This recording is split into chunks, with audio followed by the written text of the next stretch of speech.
بسم اللہ الرحمن الرحیم۔ محترم ناظرین، دلورام ایک ہندو شاعر تھا۔ ان کا جھکاؤ شروع سے ہی اسلام کی طرف تھا۔ جب انہوں نے نبی کریم صلی اللہ علیہ وآلہ وسلم کی سیرت مبارکہ کا مطالعہ کیا تو بہت متاثر ہوئے۔ اگرچہ وہ مسلمان نہ ہوئے مگر نبی کریم صلی اللہ علیہ وآلہ وسلم کی محبت میں بہت اشعار کہے۔ دلورام کوسری کے دور میں برصغیر میں انگریزوں کی حکومت تھی اور ہندوؤں نے شدت پسندی کو اپناتے ہوئے اس وقت شڈی اور سنگٹن تحریکیں بھی چلائی ہوئی تھیں، جس کی وجہ سے وہ ہندو جو مسلمان ہو جاتے تھے خود کو ان کے فساد سے بچانے کے لیے مصلحتاً اپنا مسلمان ہونا ظاہر نہیں کرتے تھے۔ تعجب کی بات ہے کہ دلورام کوسری ہندو ہونے کے باوجود نعت گوئی میں بہت مشہور ہوئے۔ وہ نبی کریم صلی اللہ علیہ وآلہ وسلم کی محبت و شفقت اور حلم و درگزر سے بہت متاثر تھے۔ وہ کلمی نام کوسری استعمال کرتے تھے۔ آپ کی شاعری مسلمانوں اور ہندوؤں میں یکساں مقبول تھی۔ جب ان کے من میں عشق نبوی صلی اللہ علیہ وآلہ وسلم کا دیپ پوری آب و تاب سے چمکا تو انہوں نے محبوب کریم صلی اللہ علیہ وآلہ وسلم کی محبت میں کثرت سے نعت کہنا شروع کر دی۔ ہندوؤں نے ان پر شدید اعتراض کیا اور کہا کہ تم ہندو ہو، تم کیوں مسلمانوں کے نبی کی تعریف میں اشعار کہتے ہو؟ تم کیسے ہندو ہو؟ ہندوؤں نے سختی سے کہا کہ تمہارے ساتھ کیا معاملہ ہے؟ تم نے ہندوؤں کا نام شرمندہ کیا ہے۔ دلورام کوسری نے جواب دیا، مجھے میرے پیار سے دور نہ کرو۔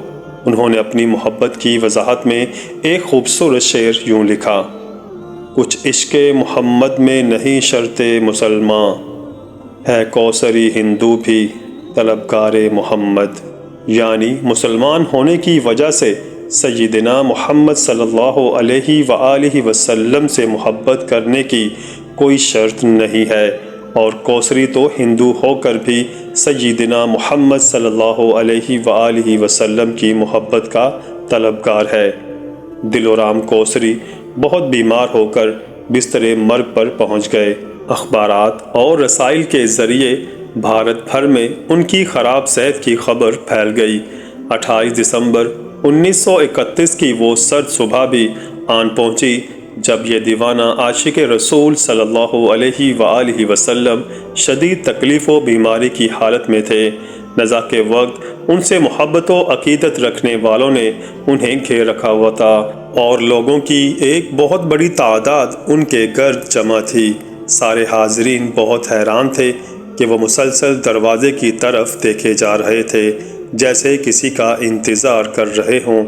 تھوڑی دیر کے بعد وہ اپنے ہاتھوں پر وزن ڈال کر اٹھنے کی کوشش کرنے لگے اور اپنے پاس موجود افراد سے کہا کہ انہیں اٹھایا جائے۔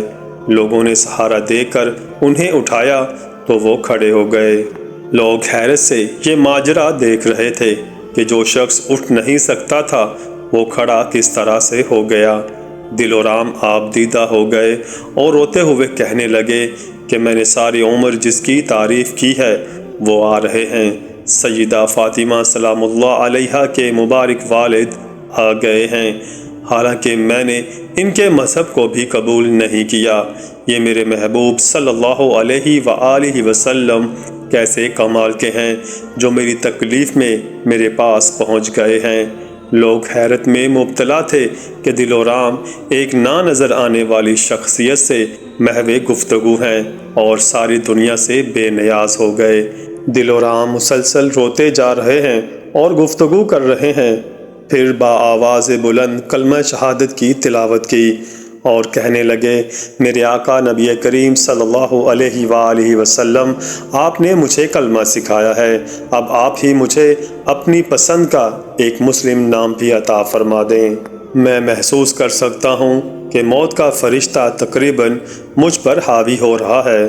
پھر دلورام نے لوگوں کو بآواز بلند کہا کہ مجھے سرکار دو عالم صلی اللہ علیہ وآلہ وسلم نے کوثر علی کوثر کا نام عنایت فرمایا ہے۔ بس یہ کہنا تھا۔ جو چند لمحے پہلے دلورام تھا کوثر علی کوثر بن گیا اور ان کی روح پرواز کر گئی۔ ان کی وفات کے بعد ہندو دلورام کوسری کو ہندو قرار دے کر انہیں جلانے پر بضد تھے، جبکہ مسلمان انہیں مسلمان سمجھتے ہوئے ان کا جنازہ پڑھ کر دفنانا چاہتے تھے۔ معاملات انگریز حکومت کے پاس جا پہنچا کہ وقت کی حکومت اور مسند انصاف جو انہی کے ہاتھ میں تھی۔ انگریز عدالت نے دلورام کوسری کی میت کو ہندو تسلیم کرتے ہوئے ہندوؤں کے حوالے کر دیا کہ وہ اپنی رسومات کے مطابق ان کو جلا دیں۔ کہا جاتا ہے کہ ہندوؤں نے دلورام کوسری کی میت کو اپنی طرف سے جلانے کی پرزور کوشش کی، مگر آگ نہ لکڑیوں کو لگی اور نہ ان کی میت کو۔ آخر تھک ہار کر ہندوؤں نے انہیں مسلمانوں کے حوالے کر دیا۔ مسلمانوں نے دلورام کوسری کی میت کو غسل دیا اور ان کا جنازہ پڑھ کر انہیں باعزت طریقے سے دفنا دیا۔ انہیں لاہور میں سپرد خاک کر دیا گیا۔ بے شک عشق مصطفیٰ انسان کو ڈوبنے نہیں دیتا۔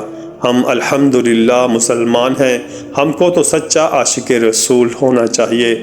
ہمیں تو درود شریف کی صورت میں اللہ نے اتنا پیارا تحفہ دیا ہے، اگر ہم کثرت سے سرکار دو عالم صلی اللہ علیہ وآلہ وسلم پر درود شریف پڑھتے رہتے تو ہماری ہر مصیبت ٹل جائے گی، ہر پریشانی دور ہو جائے گی۔ ناظرین، اگر زندگی میں پریشانیاں، دکھ اور تکلیفیں ہیں تو درود پاک کثرت سے ورد کریں۔ آپ خود حیران رہ جائیں گے کہ اللہ تعالیٰ نے کیسے آپ کی تمام مشکلات کو ختم کر دیا۔ ناظرین، آپ سب سے گزارش ہے کہ کمنٹ میں ایک بار صلی اللہ علیہ وآلہ وسلم ضرور لکھتے۔ جزاک اللہ۔